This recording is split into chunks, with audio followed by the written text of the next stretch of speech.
DK Suresh ಸೋಲಿಗೆ ಪ್ರತೀಕಾರ ತೀರಿಸಿಕೊಳ್ತಾರ ಡಿಕೆಶಿ. ಚನ್ನಪಟ್ಟಣದಲ್ಲಿ ಕಮಲದಳಕ್ಕೆ ತಕ್ಕ ತಿರುಗೇಟು.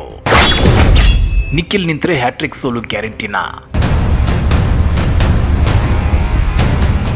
ಸೇಡು, ಸೋಲಿನ ಸೇಡು. ತಮ್ಮ ಅಡ್ಡಗೆ ನುಗ್ಗಿ ತಮ್ಮ ಸಹೋದರನನ್ನೇ ಸೋಲಿಸಿರುವ ಕಮಲದಳ ಪಕ್ಷಗಳಿಗೆ ಸದ್ಯದಲ್ಲೇ ಅತೀವ ಸೋಲಿನ ರುಚಿಯನ್ನು ತೋರಿಸುವಕ್ಕೆ ಡಿಸಿಎಂ ಡಿಕೆ ಶಿವಕುಮಾರ್ ಸಜ್ಜಾಗಿದ್ದಾರೆ. ಹಾಗಾದ್ರೆ ಡಿಕೆಶಿ ಕಮಲದಳ ಪಕ್ಷಗಳಿಗೆ ಅದೇಗೆ ಸೋಲಿನ ರುಚಿ ತೋರಿಸ್ತಾರೆ? ಡಿಕೆಶಿ ಮುಂದಿರೋ ಪ್ಲಾನ್ ಏನ್ ಗೊತ್ತಾ? ಅದನ್ನ ಡೀಟೇಲ್ ಆಗಿ ತೋರಿಸ್ತೀವಿ. ಆದ್ರೆ ಅದಕ್ಕಿಂತ ಮೊದಲು ನಮ್ಮ ಚಾನಲ್ ಅನ್ನ ಸಬ್ಸ್ಕ್ರೈಬ್ ಮಾಡ್ಕೊಳ್ಳಿ. ಹಾಗೇನೇ ಪಕ್ಕದಲ್ಲಿರೋ ಬೆಲ್ ಬಟನ್ ಅನ್ನು ಪ್ರೆಸ್ ಮಾಡಿ. ಬೆಂಗಳೂರು ಗ್ರಾಮಾಂತರ ಲೋಕಸಭಾ ಕ್ಷೇತ್ರದಲ್ಲಿ ಡಿಕೆ ಸುರೇಶ್ ಸೋತಿದ್ದಾರೆ. ಈ ಸೋಲು ಕೇವಲ ಡಿಕೆ ಸುರೇಶ್ ಅವರ ಸೋಲಲ್ಲ, ಇದು ಕೆಪಿಸಿಸಿ ಅಧ್ಯಕ್ಷರು ಡಿಕೆ ಸುರೇಶ್ ಸಹೋದರರು ಆಗಿರೋ ಡಿಸಿಎಂ ಡಿಕೆ ಶಿವಕುಮಾರ್ ಅವರ ಸೋಲು. ಹೀಗಾಗಿ ಈ ಸೋಲಿಗೆ ಪ್ರತೀಕಾರ ತೀರಿಸಿಕೊಳ್ಳಲು ಗಾಯಗೊಂಡ ಹೆಬ್ಬುಲಿಯಂತೆ ಡಿಸಿಎಂ ಡಿಕೆ ಶಿವಕುಮಾರ್ ಕಾದು ಕೂತಿದ್ದಾರೆ.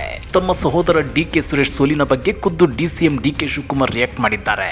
ಬೆಂಗಳೂರು ಗ್ರಾಮಾಂತರ ಲೋಕಸಭಾ ಕ್ಷೇತ್ರದಲ್ಲಿ ಬಿಜೆಪಿ ಅಭ್ಯರ್ಥಿ ಡಾಕ್ಟರ್ ಸಿಎನ್ ಮಂಜುನಾಥ್ ಅವರು 2.69 ಲಕ್ಷ ಮತಗಳ ಅಂತರದಿಂದ ಗೆದ್ದಿದ್ದಾರೆ. ಇದು ಸಹೋದರ ಡಿಕೆ ಸುರೇಶ್ ಸೋಲಲ್ಲ, ಇದು ನನ್ನ ವೈಯಕ್ತಿಕ ಸೋಲು. ಬೆಂಗಳೂರು ಗ್ರಾಮಾಂತರ ಸೋಲಿನಿಂದ ಮೊದಲು ಚೇತರಿಸಿಕೊಳ್ಳಬೇಕು. ಒಂದು ವಿಷಯ ಸ್ಪಷ್ಟವಾಗಿ ಹೇಳುತ್ತೇನೆ, ನಾನು ಸೋತಿದ್ದೇನೆ ಎಂದ ಮಾತ್ರಕ್ಕೆ ಸುಮ್ಮನಿರೋದಿಲ್ಲ ಅಂತೇಳಿ ಕುಡುಕಿದ್ದಾರೆ.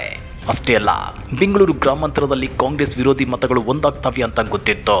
ಅಲ್ಪಸಂಖ್ಯಾತರನ್ನ ಹೊರತುಪಡಿಸಿ ಎಲ್ಲ ಬಿಜೆಪಿ ಮತ್ತು ಜೆಡಿಎಸ್ ಮತಗಳು ಒಟ್ಟಿಗೆ ಬರ್ತಾವೆ ಅಂತ ನನಗೆ ತಿಳಿದಿತ್ತು. ಆದ್ರೆ ಅದು ಈ ರೀತಿ ಆಗುತ್ತೆ ಅಂತ ನಾವು ನಿರೀಕ್ಷಿಸಿರ್ಲಿಲ್ಲ. ಹೀಗಾಗಿ ಇದು ನನ್ನ ವೈಯಕ್ತಿಕ ಸೋಲು ಅಂತೇಳಿರೋ ಡಿಕೆಶಿ ಪ್ರತೀಕಾರ ತೀರಿಸಿಕೊಳ್ಳೋ ಸುಳಿವು ಕೊಟ್ಟಿದ್ದಾರೆ. ಹಾಗಾದ್ರೆ ಡಿಕೆಶಿ ಕಮಲದಳ ಪಕ್ಷಗಳ ಮೇಲೆ ಅದೇಗೆ ಪ್ರತೀಕಾರ ತೀರಿಸಿಕೊಳ್ತಾರೆ ಗೊತ್ತಾ? ಮಾಜಿ ಸಿಎಂ ಎಚ್.ಡಿ. ಕುಮಾರಸ್ವಾಮಿ ಅವರಿಂದ ತೆರವಾಗಿರೋ ಚನ್ನಪಟ್ಟಣಕ್ಕೆ ಸದ್ಯದಲ್ಲೇ ಬೈ ಎಲೆಕ್ಷನ್ ನಡೆಯಲಿದೆ. ಆ ಬೈ ಎಲೆಕ್ಷನ್ ಅಲ್ಲಿ ಡಿಕೆ ಸುರೇಶ್ ಅವರನ್ನ ಕಣಕ್ಕಿಳಿಸೋ ಸಿದ್ಧತೆ ನಡೆಯುತ್ತಿದೆ ಅನ್ನೋ ಮಾತುಗಳು ಕೇಳಿ ಬರ್ತಿವೆ. ಹೌದು ವೀಕ್ಷಕರೇ, ಕಮಲದಳ ದೋಸ್ತಿ ಮುಂದಿನ ಉಪಚುನಾವಣೆಯಲ್ಲೂ ಮುಂದುವರಿಯಲಿದ್ದು ಚನ್ನಪಟ್ಟಣದ ಟಿಕೆಟ್ ಬಿಜೆಪಿ ಪಾಲಾಗುತ್ತಾ ಇಲ್ಲ ಜೆಡಿಎಸ್ ಪಾಲಾಗುತ್ತಾ ಅನ್ನೋ ಕನ್ಫ್ಯೂಷನ್ ಇದೆ. ಬಿಜೆಪಿ ಪಾಲಾದ್ರೆ ಸಿಪಿ ಯೋಗೇಶ್ವರ್ ಅಖಾಡಕ್ಕಿಳಿಯುತ್ತಾರೆ. ಒಂದೊಮ್ಮೆ ಜೆಡಿಎಸ್ ಪಾಲಾದ್ರೆ ಸತತ 2 ಸಲ ಸೋತಿರೋ ಎಚ್.ಡಿ. ಕುಮಾರಸ್ವಾಮಿ ಅವರ ಪುತ್ರ ನಿಖಿಲ್ ಕುಮಾರಸ್ವಾಮಿ ಸ್ಪರ್ಧಿಸುವ ಸಾಧ್ಯತೆ ಇದೆ.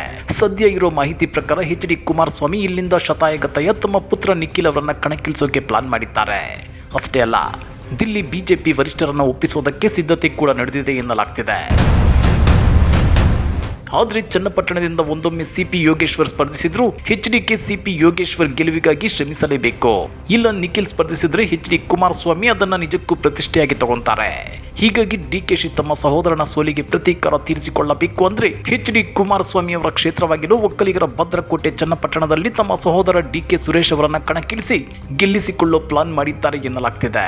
ಕುಮಾರಸ್ವಾಮಿ ಅವರು ತಮ್ಮ ಪುತ್ರ ನಿಖಿಲ್ ಕುಮಾರಸ್ವಾಮಿ ಅವರನ್ನ ಚನ್ನಪಟ್ಟಣದಿಂದ ಕಣಕ್ಕಿಳಿಸಿ ಡಿಕೆಶಿ ತಮ್ಮ ಸಹೋದರ ಡಿಕೆ ಸುರೇಶ್ ಅವರನ್ನ ಕಣಕ್ಕಿಳಿಸಿದ್ರೆ ನಿಜಕ್ಕೂ ಅದು ಹೈ ವೋಲ್ಟೇಜ್ ವಾರ್ ಅಂತಲೇ ಹೇಳಬಹುದು. ಗಾಯಗೊಂಡ ಹೆಬ್ಬುಲಿ ಅಂತಾಗಿರೋ ಡಿಸಿಎಂ ಡಿಕೆ ಶಿವಕುಮಾರ್ ಚನ್ನಪಟ್ಟಣದಲ್ಲಿ ಗೆಲುವಿಗಾಗಿ ಪ್ರತಿಷ್ಠೆಯನ್ನ ಪಣಕ್ಕಿಡೋ ಸಾಧ್ಯತೆ ಇದೆ. ಅಷ್ಟೇ ಅಲ್ಲ, ಚನ್ನಪಟ್ಟಣವನ್ನ ಈ ಸಲದ ಬೈ ಎಲೆಕ್ಷನ್ ಅಲ್ಲಿ ಕಮಲದಳ ಪಕ್ಷಗಳಿಗೆ ಬಿಟ್ಟು ಕೊಡಲೇಬಾರದು ಅಂತೇಳಿ ಮಾಗಡಿ ಕಾಂಗ್ರೆಸ್ ಶಾಸಕ ಎಚ್.ಸಿ. ಬಾಲಕೃಷ್ಣ ಮತ್ತು ರಾಮನಗರ ಕಾಂಗ್ರೆಸ್ ಶಾಸಕ ಎಚ್.ಎ. ಇಕ್ಬಾಲ್ ಹುಸೇನ್ ಪಣ ತೊಟ್ಟಿದ್ದಾರೆ. ಹಾಗಾದ್ರೆ ಡಿಸಿಎಂ ಡಿಕೆ ಶಿವಕುಮಾರ್ ಚನ್ನಪಟ್ಟಣದಲ್ಲಿ ತಮ್ಮ ಸಹೋದರನ ಸೋಲಿಗೆ ಸಿಡು ತೀರಿಸಿಕೊಳ್ತಾರಾ? ಡಿಕೆಶಿ ತಮ್ಮ ಸಹೋದರ ಡಿಕೆ ಸುರೇಶ್ ಅವರನ್ನ ಚನ್ನಪಟ್ಟಣದಲ್ಲಿ ಕಣಕ್ಕಿಳಿಸಿದ್ರೆ ಎಚ್.ಡಿ. ಕುಮಾರಸ್ವಾಮಿ ತಮ್ಮ ಪುತ್ರ ನಿಖಿಲ್ ಅವರನ್ನ ಕಣಕ್ಕಿಳಿಸ್ತಾರಾ? ನಿಖಿಲ್ಗೆ ಹ್ಯಾಟ್ರಿಕ್ ಸೋಲಿನ ರುಚಿ ತೋರಿಸಿ ಡಿಕೆಶಿ ಕಮಲದಳ ಪಕ್ಷಗಳ ವಿರುದ್ಧ ಸಿಡು ತೀರಿಸಿಕೊಳ್ತಾರಾ? ಕಮೆಂಟ್ ಮಾಡಿ, ವಿಡಿಯೋ ಲೈಕ್ ಮಾಡಿ, ಶೇರ್ ಮಾಡಿ. ಇಂಥ ಮತ್ತಷ್ಟು ರೋಚಕ ರಾಜಕೀಯ ಸುದ್ದಿಗಳನ್ನು ಮಿಸ್ ಮಾಡದೆ ನೋಡಬೇಕು ಅಂದ್ರೆ ಹಲೋ ಕನ್ನಡ ಯೂಟ್ಯೂಬ್ ಚಾನಲ್ ಅನ್ನು ಸಬ್ಸ್ಕ್ರೈಬ್ ಮಾಡ್ಕೊಳ್ಳಿ.